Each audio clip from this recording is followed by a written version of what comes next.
Now what we have to do is solve this linear system, and we're going to use the elimination method here. So we have c equals 15x and c equals 10x plus 120. And we have a coefficient of 1 on both the c variables. So we're going to subtract these two equations. C minus c is 0. 15x minus 10x is 5x. And 0, and be careful here, 0 minus 120 is negative 120. So it's minus 120.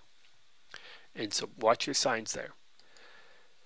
So 120 is equal to 5x when we add 120 to both sides. We divide both sides by 5 and we find that x is equal to 24. If we sub into our equation for, this is option A, c is equal to 15 times 24, we get a cost of $360. So the cost of catering options will be the same, $360, if 24 people are attending the party.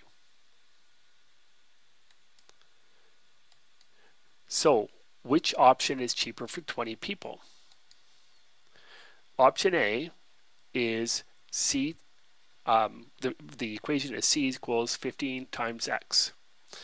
And if x is equal to 20, we sub in for x equals, for x, and it's 15 times 20 is 300. For option B, when we sub in for x equals 20, we get c is equal to 10 times 20 plus 120. And when we simplify, 10 times 20 is 200 plus 120 is 320. So option A is cheaper by $20 than option B for if you are having 20 people. Which option is cheaper for 30 people? Well, for option A, our equation is c equals 15x, and we're going to sub in for x equals 30. So c equals 15 times 30, which is 450. Option B, c is equal to 10x plus 120. We sub in for x equals 30 again. We get c is equal to 10 times 30, which is 300, plus 120, which is 420. So if you have 30 people, so the option B is cheaper by $30 than option A if 30 people are attending the party.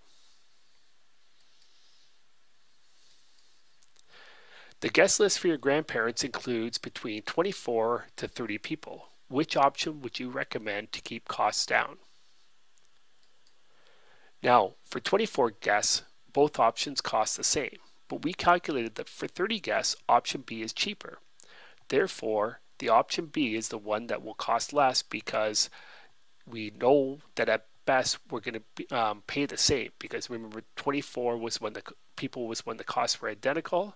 If you have more than 24 people, then option B is cheaper, so it would be best to go with option B.